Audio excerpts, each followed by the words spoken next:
Rádio AGECOM, a rádio do curso de jornalismo da Estácio Teresina. Olá, meu amigo ouvinte, sejam bem-vindos ao nosso programa Revista AGECOM, em parceria com a Agência de Comunicação Júnior AGECOM. Você está ligado na Rádio AGECOM, a rádio do curso de jornalismo da Estácio Teresina. Aqui você fica por dentro de todas as informações e eventos do seu campus e da sua cidade.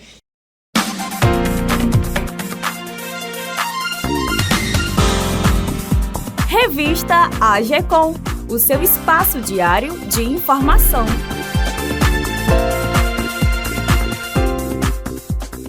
E quem está hoje aqui para comandar esse programa maravilhoso comigo é minha amiga Tainara Crislan. Seja bem-vinda. Obrigada, seja bem-vindo também, querido Francisco Araújo. E olha só, em nosso programa teremos os quadros Informe AGECOM, com notícias da Faculdade Teresina e Mundo, o quadro Política e a Saída com Carlos Santos e o professor Robert Bandeira, o AGEConto, e você vai conhecer um pouco sobre as cidades do Piauí com o quadro Roteiro de Viagens. Fique ligado que agora vamos entrar em nossas informações. Atenção, acadêmicos! Acontece nos dias 10, 11, 13 e 14 de outubro a Semana Acadêmica Nacional CCJ 2022, com o tema Novas Tendências do Direito em um Mundo em Transformação, Desafios e Possibilidades. Confira a programação.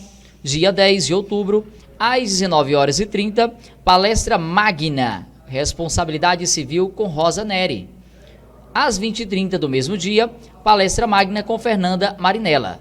E no dia 11 de outubro, às 19h30, palestra magna Ativismo, Neoconstitucionalismo e Judicialização da Política. Só lembrando que todas as palestras são pelo Teams e a inscrição será disponibilizada no CIA e estará valendo horas AC. Hoje, Araújo, 5 de outubro, é comemorado o Dia do Empreendedor. E o Sebrae está oferecendo vários cursos gratuitos com foco no empreendedorismo. E o que é mais legal do que o curso gratuito é que todos são online, realizado pelo WhatsApp. Todos os cursos possuem certificado com verificação de autenticidade. Para você, ouvinte, ter acesso a mais informações e verificar quais cursos estão disponíveis, basta acessar www.sebrae.com.br. E olha só, Tainara, a S-Trans Teresina anunciou o retorno de terminais de ônibus sobre nova administração da iniciativa privada. O novo superintendente municipal de transporte e trânsito da S-Trans de Teresina, Bruno Pessoa, anunciou na última quarta-feira, dia 5, o retorno dos terminais de ônibus da capital, sobre uma nova administração, que será a iniciativa privada. Os espaços foram fechados no início da pandemia e desde então eles estavam sendo utilizados para drive-thru, que é a vacinação contra a Covid-19. O órgão ainda, no entanto, não informou a previsão da data de abertura, mas falou que está sobre uma contratação de uma iniciativa privada e está no processo de licitação. E em breve estará dando mais detalhes. Espero que não demore, porque a população realmente está precisando que volte a funcionar. Com certeza. Araújo, Ai Que Vida está completando 15 anos. 15 anos de história, olha 15 só. anos. E os atores e o diretor lembraram das filmagens e contaram como o filme mudou as suas vidas. A maioria das pessoas do elenco não eram atores profissionais. O filme foi gravado ao longo de 2 anos e superou o longa-metragem Harry Potter e a Ordem da Fênix em um cinema de Teresina. O filme Ai Que Vida marcou a história cinematográfica piauiense, com histórias engraçadas e personagens inesquecíveis. Muito bacana, viu? E olha só, mais de 800 mil piauienses estão endividados. Segundo o Serasa, o indicador aponta que a faixa etária de maior endividamento são as pessoas entre 26 e 40 anos. Olha só. O Serasa informou que o número de devedor vem crescendo pelo 8º mês consecutivo. E dentre esses setores, que está com maior inadimplência dos consumidores, é o banco e o cartão de crédito. O velho cartão de crédito, que corresponde a 28,6%. Seguido pelo setor de contas básicas do nosso dia a dia, que é água, gás, energia, que está correspondendo 22,2%. O Serasa dispõe de canais de atendimento para você que está com aquelas dívidas que quer renegociar. Você, ouvinte, entra em contato, baixa os aplicativos do Serasa ou entra em contato pelos telefones úteis WhatsApp através do prestador 11 99575 296 e veja as opções de parcelamento e desconto disponível que está para você quitar a sua dívida e sair com o nome limpo. Você, ouvinte, que está completando 18 anos e acabou de ouvir esta notícia, não faça cartão de crédito. Cartão de crédito é uma bola de neve. E chegamos em outubro, o mês cor-de-rosa. Mas, infelizmente, o Piauí já registrou 187 novos casos de câncer de mama só nesse ano de 2022. Essa informação quem trouxe foi a CESAP, a Secretaria de Saúde do Estado. Também já foram contabilizados 129 óbitos. 42 deles foram mulheres de 50 a 69 anos. Vale ressaltar que o câncer de mama, como qualquer outra doença, não faz distinção de idade nem de etnia. E a melhor forma de combatê-lo é se prevenindo. Os cuidados gerais recomendados são reduzir o tabagismo, o consumo de álcool, praticar atividade física regularmente e manter uma alimentação saudável. Então, previna-se. Chegou o momento de acompanharmos o quadro Política é a Saída. Hoje, Carlos Santos e o professor Robert Bandeira irão falar sobre as eleições de 2022. Acompanhe.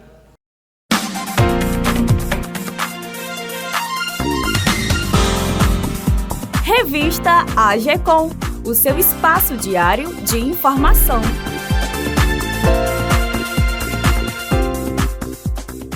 No pleito eleitoral de 2022, assistimos à vitória de Rafael Fonteles por 57% contra o ex-prefeito Silvio Mendes. Por aqui, pelo estado do Piauí, tivemos uma concorrência por votos aos cargos de governador, deputado estadual e deputado federal. No programa Política Saída de hoje, iremos abordar sobre as eleições 2022, em especial as que ocorreram aqui no estado, fazendo uma análise das perspectivas a nível nacional. Para falar sobre o tema, estamos recebendo o professor Robert Bandeira, sociólogo político, mestre em políticas públicas, doutorando em sociologia e coordenador de pesquisa, extensão e internacionalização e professor da Faculdade Estácio Teresina. Professor Robert, obrigado mais uma vez por contribuir com o programa Revista AGECOM aqui no quadro Política Saída. Sempre é uma honra participar e contribuir com vocês. Professor, como você analisa o primeiro turno das eleições no Piauí com a vitória de Rafael Fonteles com uma ampla vantagem? Vou tentar explicar a partir de duas colocações, né? Uma primeira que eu vou chamar de aparente e uma segunda que não é tão visível assim. A primeira é a porcentagem de votos, né? Que a gente tem 57,17% para Rafael contra 41,62% para Silvio Mendes, né? Então a gente pode observar um distanciamento grande até, né? Percentual de uma questão proporcionalmente falando. Uma questão que eu posso colocar que ela não é aparente, mas que ela está ali de uma forma um pouco mais disfarçada, é a vitória de Fonteles nos municípios. E é interessante a gente observar nesse ponto, que não está tão claro, é que o PP tem várias prefeituras no Piauí como um todo. Mas Silvio Mendes só chegou a ganhar em 33 desses municípios, sendo que o Piauí tem 224 municípios. Significa que ele ganhou em apenas 14,73% dos municípios, contra 191 municípios em que Rafael Fonteles ganhou, somando aí uma proporção de 85%. Ou seja, se a gente vai fazer uma análise de vitória dentro do próprio estado do Piauí e deixar mais forte esse olhar municipalista, a gente vai observar que Rafael ele vai começar a governar, pelo menos com esse cenário, com o apoio de praticamente 85% dos municípios piauienses. Por que houve essa diferenciação, né, entre Teresina e os municípios? Por que Rafael teve essa grande vantagem nos municípios do Piauí? Na sua avaliação, por que ocorreu essa situação? Há um quadro, Carlos, que nós aqui de Teresina, a gente olha muito para Teresina e muitas vezes a gente tenta medir o Piauí por Teresina. Mas Teresina é um reduto eleitoral diferente do restante do Piauí. Em particular, se a gente for observar para o sul do Piauí. Então, Teresina, o Rafael Fonteles perde em Teresina, e é até interessante a sua pergunta, porque a equipe, né, do Ciro Nogueira, de Silvio Mendes e a Iracema Portela acreditavam que ganhariam aqui do Rafael em torno de uns 150 mil votos de diferença. Mas quando as urnas foram abertas, a gente verificou apenas 24 mil votos de diferença, ou seja, bem aquém daquilo que foi esperado. Então, a lógica do interior do Piauí, ela tem uma lógica muito mais arraigada na questão da desigualdade social, bem mais profunda em relação à capital. Então, eles recebem muitos programas, por exemplo, do governo, né, federal, do governo do estado. O PT sempre foi um partido que mediou isso, né? Ou seja, nesses últimos anos não tanto, por conta realmente do governo Bolsonaro, que desinvestiu, né, na questão de políticas públicas, né? Professor, em relação aos cargos de deputados estaduais, como é que ficou essa composição partidária para a base do governo? Anteriormente, fazendo uma comparação entre o número de deputados e partidos, né, que a gente tinha, que tem agora neste momento, e o que vai ter em 2023. A gente tinha 11 partidos, temos atualmente 11 partidos dentro da Assembleia Legislativa. São 30 deputados. Só para deixar claro, e agora a gente tem em 2023, a gente só tem 5 partidos. Ou seja, foi diminuindo o número de partidos pela metade, né? A gente pode verificar que não só por uma questão de arranjo institucional dos próprios candidatos em relação aos partidos. Um exemplo, muita gente migrou do PSD, por exemplo, né, para o PT, né? Então, e foram eleitos. Para deputado federal houve também um acordo de migrar para o PSD. E também, né, o PT sai também fortalecido. Vou mostrar por quê. O PSD, ele hoje tem uma cadeira, em 2022, 2023 não vai ter nenhuma cadeira. O PP, que é a oposição, tinha 4 cadeiras, fica com 7 cadeiras, aumenta. O MDB tinha 6 cadeiras, aumentou para 9 agora. O PDT tem uma cadeira hoje, não vai ter nenhuma mais em 2023. O PT passa de 5 para 12. O PSDB perde uma cadeira. Pegar o Marden Menezes, que era do PSDB, ele estava no PSDB e ele passou para o PP, e ele foi eleito, né? Então, por isso também aumenta o número do PP. O PTB tinha 4, vai ficar sem nenhum. O PL, que é do presidente, o partido, tinha 3 cadeiras, aqui ele não conquistou nenhuma. O PSB tinha uma cadeira, vai ficar sem nenhuma. O Republicano, Solidariedade, cada um tinha uma cadeira e permaneceu essa cadeira. O cenário atual, nós temos MDB com 9, PT com 12, PP com 7, Republicanos com 1, Solidariedade com 1.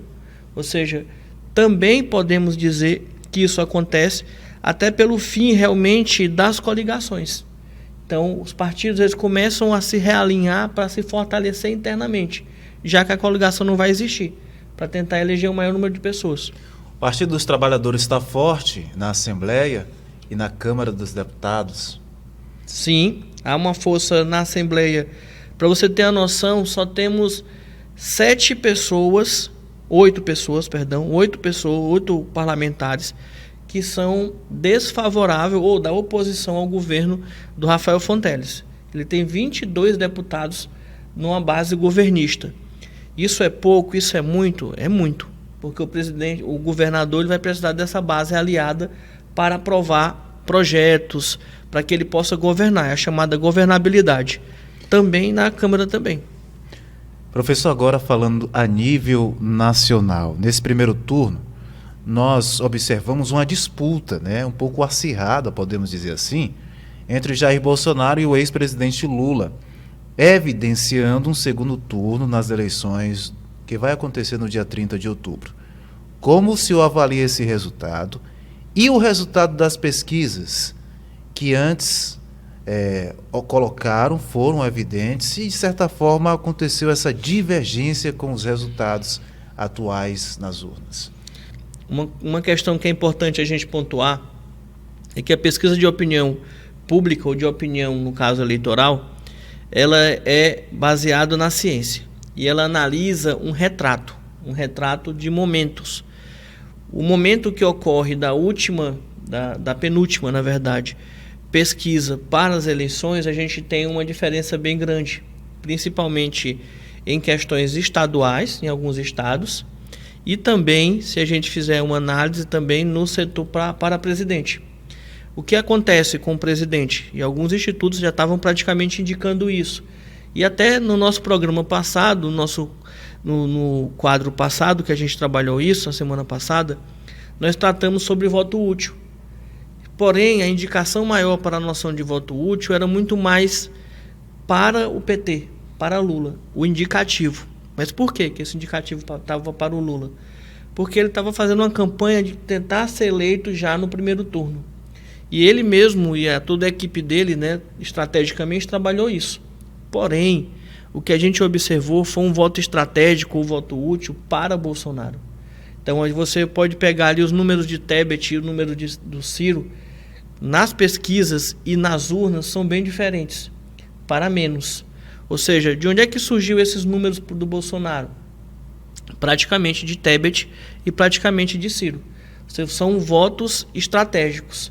Assim como o PT, o pessoal do lado do Bolsonaro, também fez a mesma contagem, fez a mesma forma de estratégia. Vamos votar útil, fazer o voto estratégico para a gente ganhar no primeiro turno, e não para eles ganhar no primeiro turno. Tanto como é que você pode provar isso? Se a gente pegar nos grupos do WhatsApp e na questão do mundo bolsonarista, a gente vai observar que eles estavam dando aí uns 70% praticamente para o Bolsonaro e 30% para o Lula. Ou seja, eles iam virar isso, iam dizer, né, que nada estava funcionando. Por outro lado, se a gente olhar aqui para a questão regional, institutos de pesquisas acertaram o resultado aqui de Rafael. E também os institutos nacionais acertaram também, se a gente verificar, a porcentagem do Lula. Então, ficou ali entre 50% e 48%, mais de 2%, né? Para mais ou para menos, a margem de erro. Então, outra questão que eu queria pontuar, Carlos, é que as pesquisas também não conseguiram captar esse voto útil ao Bolsonaro, porque elas não conseguiram captar um processo que eu chamo de soma entre conservadorismo e antipetismo. Esse conservadorismo e antipetismo, ele é próprio do bolsonarismo, né? Da corrente bolsonarista. Então, ou seja, também não se captou isso. Eu acho que a força que ocorreu foi a força do bolsonarismo realmente na reta final, principalmente nesse voto estratégico.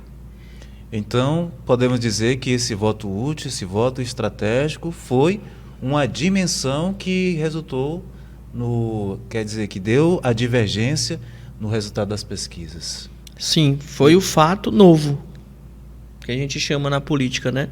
Na pesquisa. A pesquisa ela muda quando tem um fato novo. Mas que fato novo foi esse? É que o voto útil ocorreu muito mais para Bolsonaro do que para Lula. São esclarecimentos ótimos para você que está nos assistindo, para você que está nos ouvindo. Professor, mais uma vez eu quero agradecer a sua participação aqui no programa Revista AGCOM.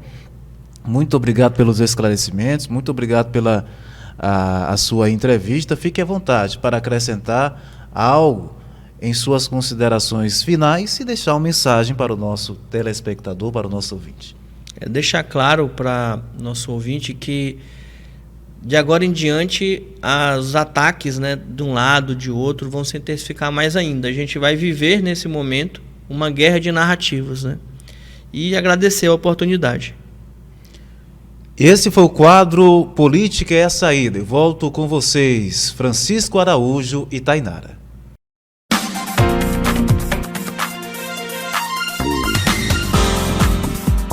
Revista AGECOM, o seu espaço diário de informação.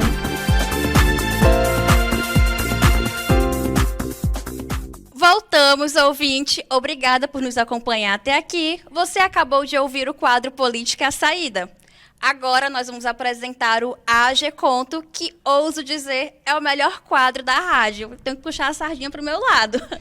E hoje a gente tem a presença do ilustríssimo Abraão Silva, uma potência da comunicação local. Muito obrigado, Tainara. Obrigado, Francisco. É um prazer estar aqui com vocês nesse podcast, né? Nesse programa maravilhoso, para a gente trazer aqui o AG Conto de hoje especial. É uma enorme satisfação em recebê-lo aqui, meu amigo Abraão Silva. O cara se garante a voz de ouro do Piauí. E hoje, para contar esse AG Conto com a gente. Muito bem, meu querido Francisco. O prazer e a honra é toda minha. Meus queridos, eu trago no nosso AG Conto especial de hoje a história que é a seguinte: o leão com medo.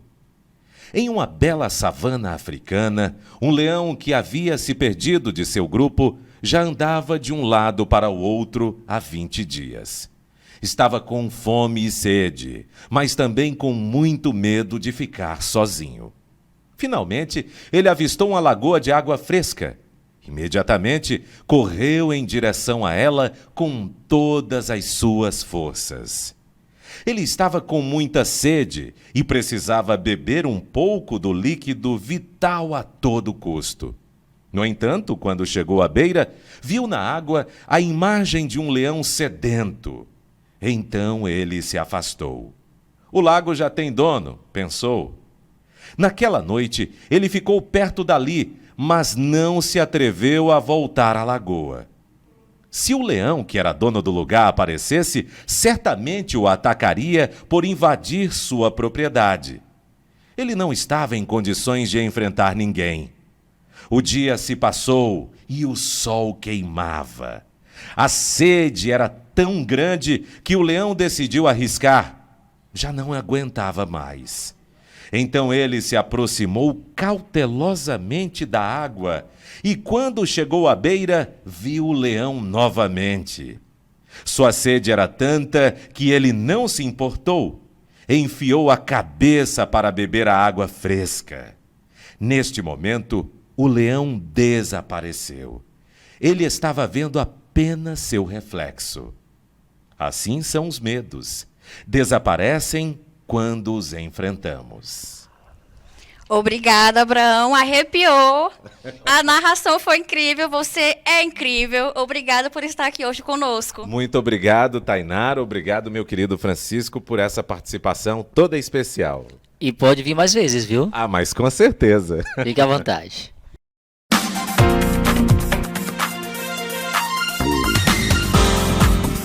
Revista AGECOM, o seu espaço diário de informação.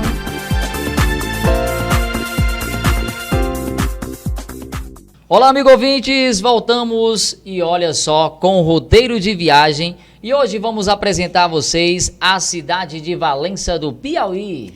Valença é um município piauiense localizado na região Centro-Norte, que fica a 216 quilômetros da capital Teresina. O município apresenta diversos casarões e outras construções com inspirações barrocas e árabes. A cidade possui ainda sítios arqueológicos que guardam os registros de nossos ancestrais. Valença do Piauí localiza-se na região conhecida como Vale do Sambito, o qual é formado por 15 municípios. Valença é carinhosamente apelidada de a Cidade Sorriso. Olha só, e Valença também ela é constituída por um povo hospitaleiro e acolhedor, sendo por conta dessa particularidade celeiro de um grande número de pessoas de outras cidades e estados. Isso, e Valença também conta com recursos hídricos. Os recursos hídricos apresentam a oportunidade de negócios na região. O Rio do Sambito, o Riacho Areia e Serra Negra, além da barragem Mesa da Pedra, que é um ponto turístico da cidade que foi inaugurado em 2001. Vale ressaltar que o Riacho Mesa de Pedra é um lago artificial e tem capacidade para aproximadamente 56 milhões de metros cúbicos de água. Muita água, viu? E olha só, uma curiosidade bem interessante sobre a cidade é uma lenda que a própria carrega. Supõe-se que desde a Arca de Noé, quando a baleia foi expulsa da arca, saiu mundo afora, parou em Valença, bebeu toda a água do rio Caatinguinha e adormeceu. Olha só, adormeceu. Depois de adormecida, se acorda e vai à cidade inundar e se acabar todinha. Explicou o historiador Antônio Mamimba. Qual o tamanho dessa baleia, Araújo? Essa baleia é bem gigante, para beber toda a água, viu? Obrigada, ouvinte, por nos acompanhar até aqui. Esse foi o roteiro de viagens e esse foi o nosso programa Revista AG Conto de hoje. Muito obrigada por estar aqui. O nosso programa teve produção de Carlos Santos, Francisco das Chagas, Laísa Vitória, Pedro Henrique, Tainara Crislan e do professor Robert Bandeira. E tivemos trabalhos técnicos e direção de Bernardo Silva, supervisão geral de Tiago Melo, coordenação de núcleo Antônio Pedro. Obrigado a você, amigo ouvinte, você que está nos assistindo e até uma próxima oportunidade. Até a próxima e é sempre um prazer inenarrável estar com vocês aqui.